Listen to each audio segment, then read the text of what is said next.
પરિણામ છે.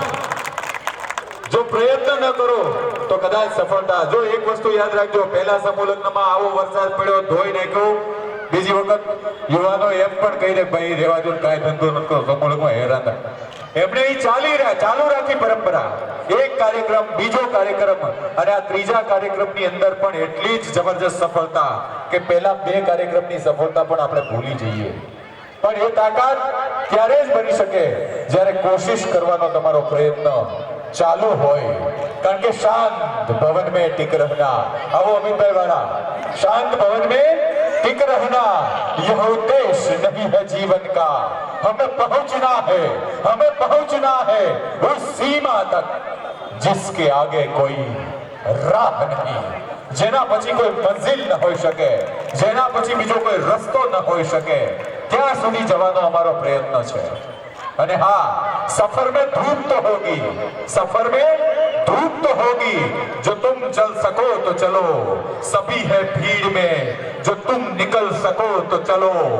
यही है जिंदगी, कुछ ख्वाब, चंद उम्मीदें, बस तुम अपने आप को बदल सको तो चलो.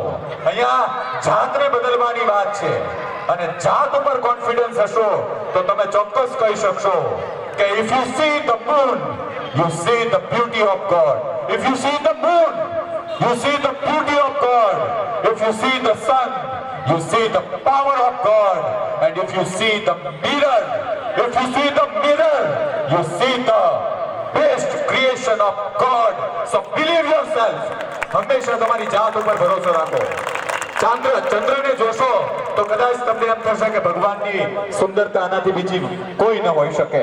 સૂર્યને જોઈને તમને એમ થાય કે આનાથી વધારે શક્તિ ભગવાનની બીજી કોઈ ન હોઈ શકે.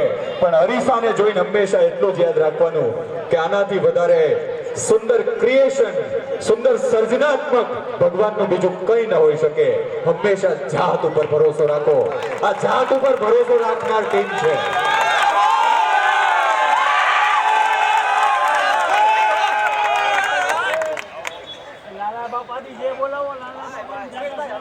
બંધ થઈ ગયું, બેટરી પૂરી થઈ ગઈ. હા